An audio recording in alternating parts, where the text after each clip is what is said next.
Visão de mercado com Rogério Cabral. Oferecimento: Univem, Centro Universitário Eurípides de Marília. Bredas Sistemas, tecnologia a serviço de sua empresa. Comece bem o seu dia lendo o Cada Dia. Unimed Marília, cuidar de você. Esse é o plano. Colégio Cristo Rei, construindo futuros. CW15 Coworking, o novo endereço da sua empresa está aqui. Eficaz Consultoria.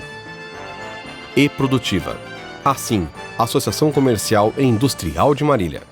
Olá! No Visão de Mercado dessa semana, o nosso bate-papo é com o economista Reinaldo Cafeu. Nessa entrevista, o presidente da ACIB, Associação Comercial e Industrial de Bauru, fala sobre vários fatores econômicos em época de crise gerada pelo coronavírus. Taxa de juros no Brasil, os desafios para enfrentar a crise em sua empresa e na sua família são alguns dos assuntos abordados com o economista. E mais no quadro Café com Pipoca, Toshio Ito entrevista o cabo da PM, Renato Taroco. Não saia daí, o Visão de Mercado está no ar.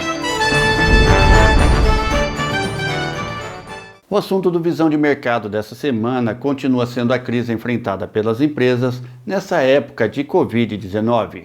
Para tratar do assunto, conversamos através do Skype com o economista e presidente da ACIB, Associação Comercial e Industrial de Bauru, Reinaldo Cafeu. Entre os assuntos, taxa de juros no Brasil e os desafios para enfrentar a crise em sua empresa e na sua família.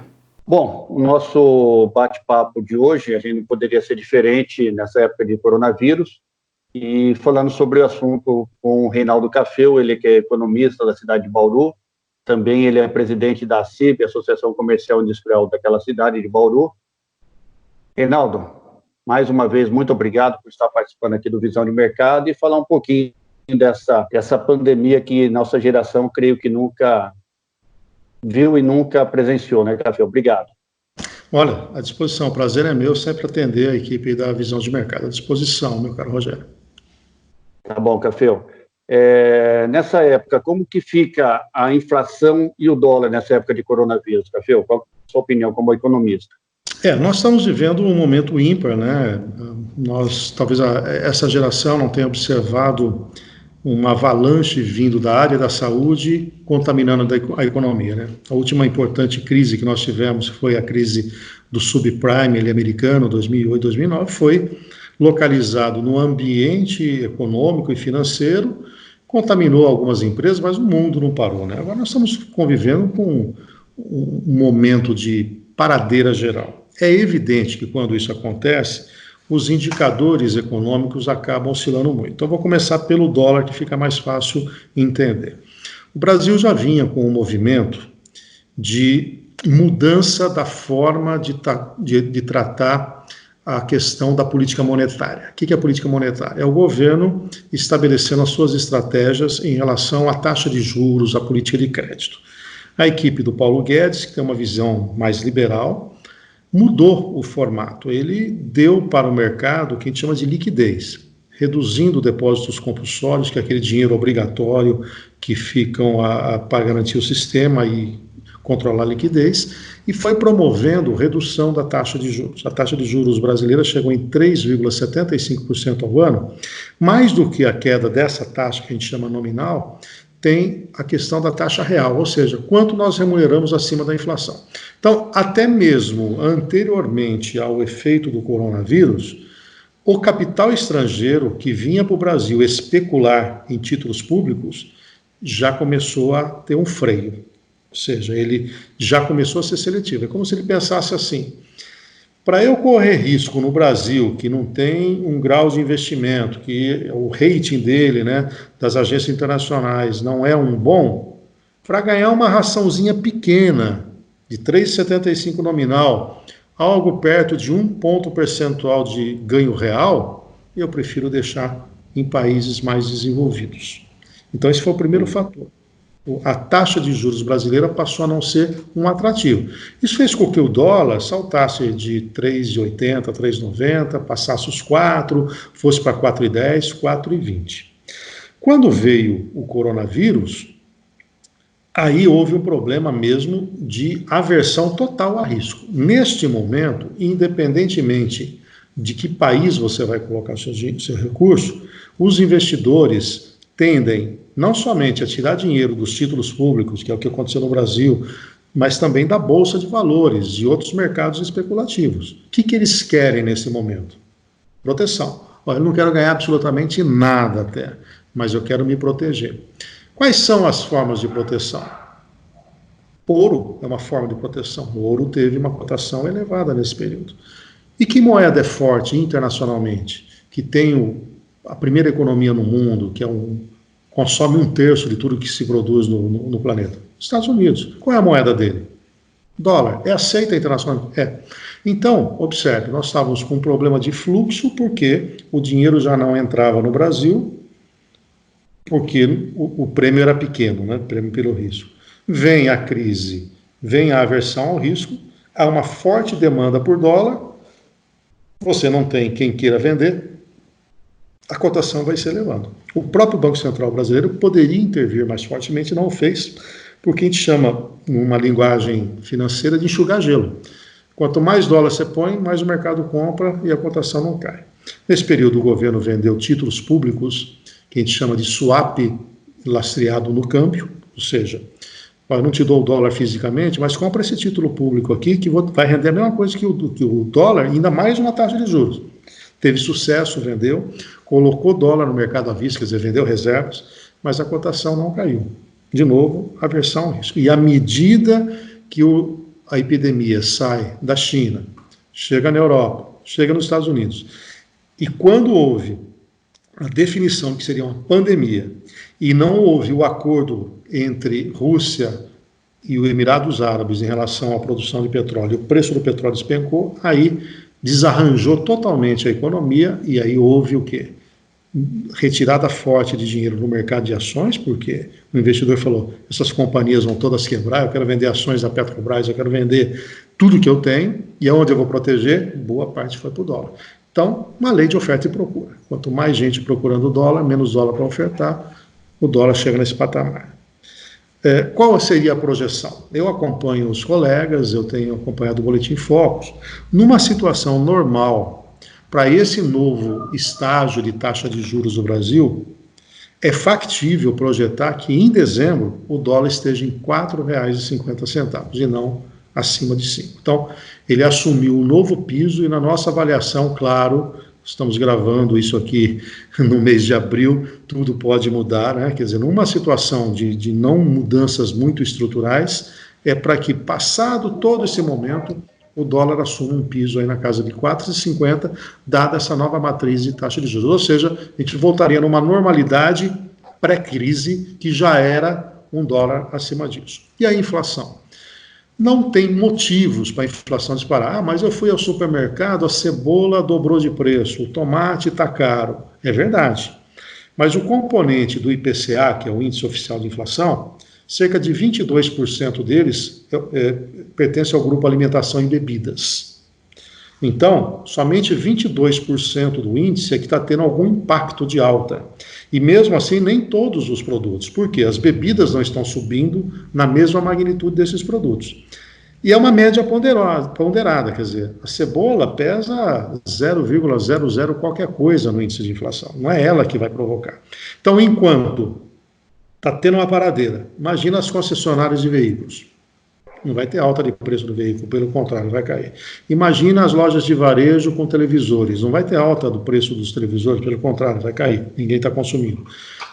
Compra de celulares, na inflação entra semijoias, manutenção do carro, a energia, a água, todo mundo suspendeu o aumento. Então, quando você olha os 450 produtos aproximadamente que compõem o índice de preço, você percebe que a pressão vai ficar localizada no grupo alimentação e bebidas, e mesmo assim parcialmente. Então você tem praticamente 80% dos preços em queda. Dá para projetar uma inflação baixa, ou seja, em vez da meta de 4% que o governo estabeleceu, ela vai estar muito mais próxima de 3%, com tendência de queda se a crise perdurar. Se ela voltar daqui 30 dias, 40 dias, os preços devem gradativamente voltar ao normal, mas não há nada que aponte para disparada, mesmo porque vamos estar com muitos estoques, então não tem por que os preços subirem.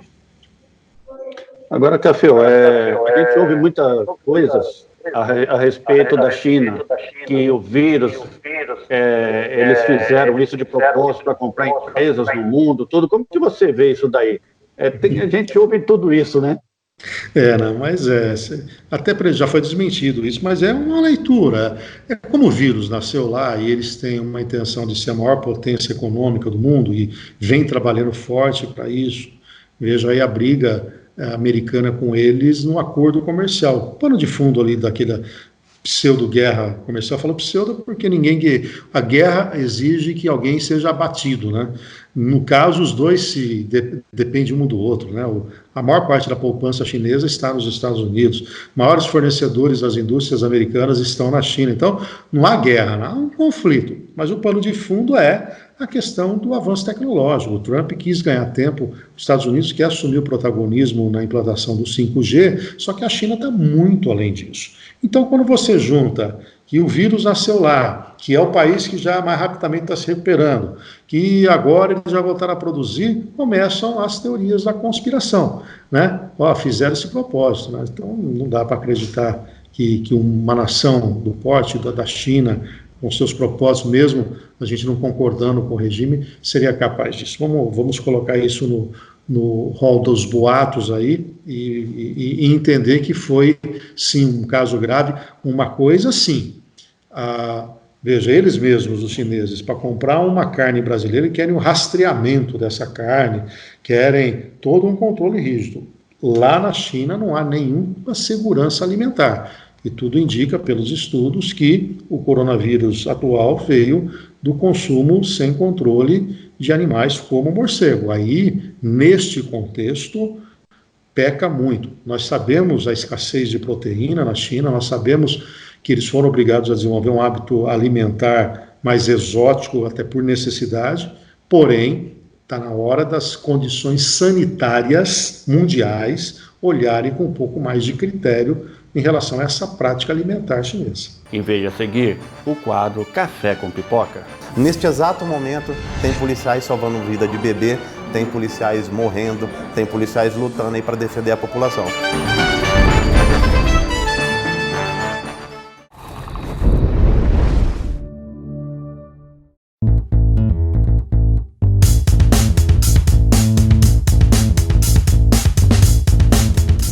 Café com Pipoca. Oferecimento CW15 Coworking. O novo endereço da sua empresa está aqui. Existem heróis de verdade? No Café com Pipoca de hoje, você vai se emocionar com os relatos do cabo Renato Taroco, cuja história de bravura percorreu o mundo. É com você, Toshio. Olá, Rogério. Olá a todos que acompanham o nosso Café com Pipoca, um quadro que visa inspirar você a empreender mais e melhor. E olha só que interessante, a gente falando sobre empreendedorismo, eu trago aqui um amigo, o cabo Renato Taroco. Muito obrigado pela sua presença. Eu que agradeço a oportunidade, agradeço o espaço que você deu aí. E vamos aí ter uma boa conversa, né? Construtiva, produtiva. Exatamente. Bom, talvez vocês já conheçam, se não conhecerem, vão ter uma ideia do porquê ele está aqui, vão conhecer muita coisa pela internet também. O cabo Taroco, ele tem assim, sendo policial militar, algumas histórias aconteceram na vida dele que transformaram vidas de outras pessoas. Mas antes disso, de onde que vem? Por que ser policial militar? Isso era da família? Sim, meu pai, né? Meu pai é policial militar, ele foi policial durante 26 anos e ele se aposentou tem uns 20 anos. E quando eu era criança, ele chegava com a viatura em frente de casa e eu via ele fardado, armado. Aí ele colocava eu dentro da viatura e eu falava, pai, posso apertar esse botãozinho? Aí ele ia lá, dava aquele apertãozinho da sirene. Aquilo ali para uma criança de 4 ou 5 anos de idade, aquilo ali é fantástico, né? Então me espelhei no meu pai. Se eu estou na polícia hoje aí é por causa do meu pai. Que presente, né? Presente. E naquele momento, acho que você não imaginava tantas outras coisas que aconteceriam, porque a gente está falando sobre empreender. Aqui é um quadro de empreendedorismo que nada mais é do que fazer acontecer alguma coisa, né? E isso impactar a vida de uma outra pessoa ou da sociedade.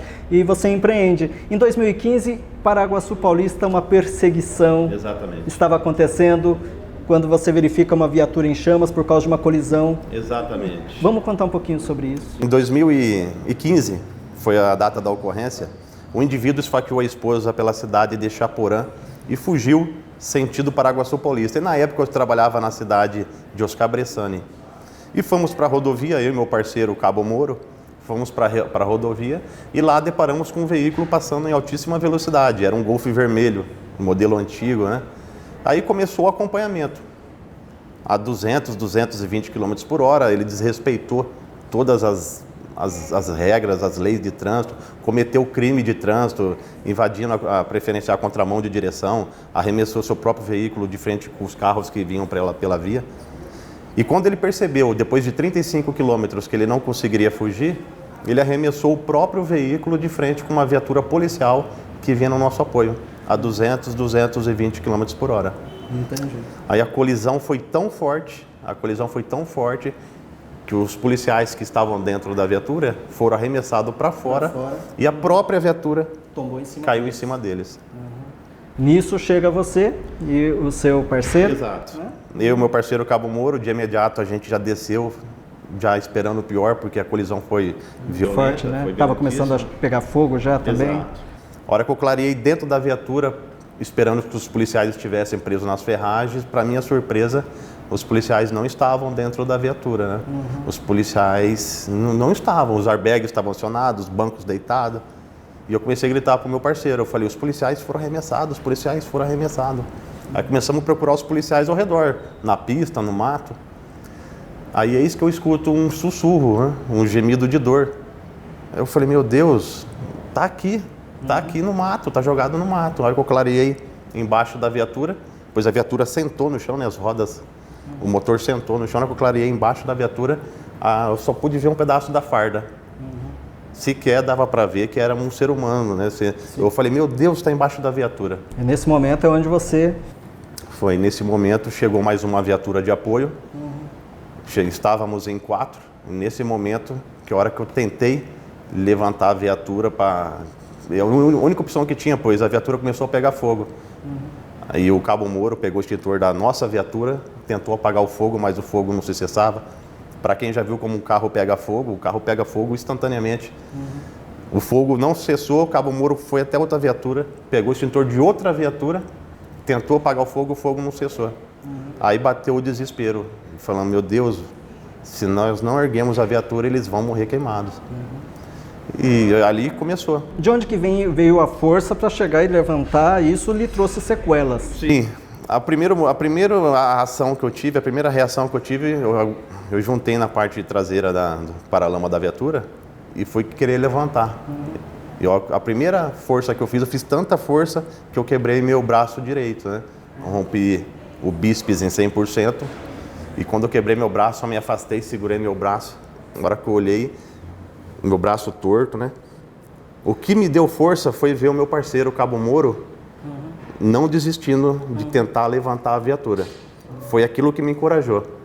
Se ele tivesse parado de tentar querer salvar os policiais, eu não teria tomado aquela coragem. Então, como eu vi que ele não desistiu, eu me encorajei, eu falei, tenho que ajudar, tem outro braço, vamos lá. Aí foi nesse momento que eu juntei na viatura novamente com o braço esquerdo e comecei a fazer tanta força para querer arrancar a viatura do chão, que eu quebrei meu tornozelo, estourei o músculo da panturrilha, quebrei também o músculo da coxa, o reto femoral da coxa, né? E lesionei a coluna. E graças a Deus, começamos a gritar literalmente o nome de Deus, para Deus dar força para nós. E graças a Deus, naquele momento, a viatura começou a sair do chão. Foi aí que retiraram de baixo o primeiro policial que faleceu, o Cabo Gomes, né? O Cabo Gomes saiu muito machucado, só que, pela nossa surpresa, a gente viu que tinha outro policial lá. Aí começou mais um desespero, começamos a gritar literalmente para Deus dar força e conseguimos erguer a viatura novamente. Aí outro policial retirou os policiais de baixo. Que lhe rendeu uma visita, né? Um convite, uma visita para fazer um treinamento na SWAT. O que era o prêmio dos heróis reais? Era você conhecer Las Vegas, conhecer o Grand Canyon, conhecer a NASA, conhecer a SWAT. E eu ganhei esse prêmio. Tudo patrocinado pela Taurus, né? E quando eu cheguei na SWAT, que é o... para quem é policial, estar na SWAT é como se... E fora isso, né, quer dizer, éramos para já ter conversado já há um tempo e passaram-se 1, 2 anos, a cada vez acontece, desde um bebê que você, né, junto com seu parceiro também, teve a graça de poder ressuscitar uma pessoa, impedir um suicídio na ponte, quer dizer, a sua vida tem sido uma missão, parece que especial. Deus tem um plano na minha vida, eu também não sei explicar. Mas graças às minhas sequelas da ocorrência da viatura, eu perdi 40% da força do braço, da funcionabilidade do braço, 75% da perna direita. Só perna direita eu lesionei em 3 lugares, né? E 50% da coluna. Fiz cirurgia na coluna, no tornozelo e no braço. E graças a essas sequelas, eu tive que trabalhar administrativamente. Eu estava trabalhando administrativamente, ali na guarda do quartel, atendendo o público, fazendo o BO, que é o serviço da guarda. Aí é isso que entra a mãezinha. A mãezinha foi em 2018, né? Não, 2019. Eis que entra a mãezinha aos berros, aos plantos, totalmente desesperada, e arremessa o bebezinho nos nossos braços, né?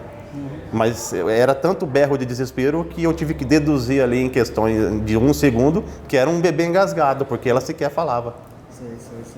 E quando eu olhei o bebê, eu vi que a boca do bebê, naquela fração de segundos, o bebê estava com alguma coisa na boca. Então a primeira reação que eu fiz foi sugar. E quando eu suguei, o bebezinho regurgitou na minha boca, aí eu vi que ele estava ali realmente engasgado. Aí começamos as insuflações, começamos a fazer as manobras de Heimlich, a massagem cardíaca, a RCP. E graças a Deus, graças ao treinamento que a nossa polícia nos deu, conseguimos trazer de volta aí o pequeno Luiz Henrique, aí, que na época tinha 21 dias de vida. Olha só, né? Bom, gente, infelizmente o espaço é curto para a gente contar tantas histórias, e o Renato ele sempre deixa muito claro, né, que às vezes ele está na evidência por causa desses feitos que ele fez, mas também representa o feito anônimo de tantos outros servidores, né, que estão aí arriscando a vida, que se dedicam. Costumo dizer que policial militar e bombeiro são justamente aqueles 2 servidores que vão onde ninguém está, onde ninguém quer ir, verdade, e de onde todo mundo quer fugir. Exatamente, né? Então, em homenagem às pessoas de bem que estão aí se dedicando, e acho que fica uma homenagem também, caso você queira também deixar uma palavra final para todas as pessoas que estão nos acompanhando. Quero agradecer ao público, muito obrigado por esse espaço. O que eu posso falar é que eu sou apenas um no meio de centenas de milhares de outros heróis policiais, bombeiros, policiais civis, policiais federais, agentes penitenciários. Esses atos que eu fiz, todos os policiais, esses agentes de segurança fazem diariamente. Porém, eles nunca foram filmados ou sequer suas ações heróicas registradas. Neste exato momento, tem policiais salvando vida de bebê, tem policiais morrendo, tem policiais lutando aí para defender a população. E dessa maneira, e graças a CW15 Coworking, que traz esse espaço, patrocínio para que a gente possa trazer pessoas com histórias inspiradoras, que encerramos mais um Café. Muito obrigado, pessoal. E até mais. De volta para os estúdios, Cabral. Tchau.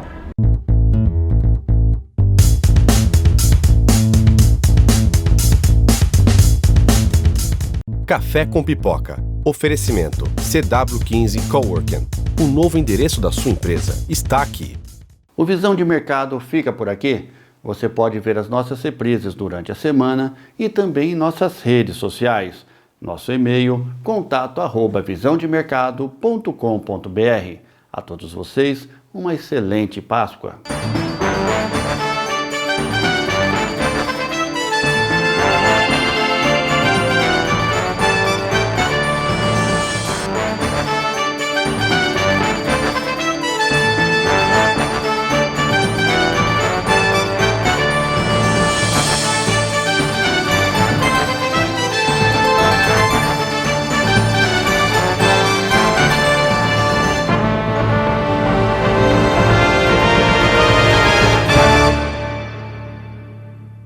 Visão de Mercado com Rogério Cabral.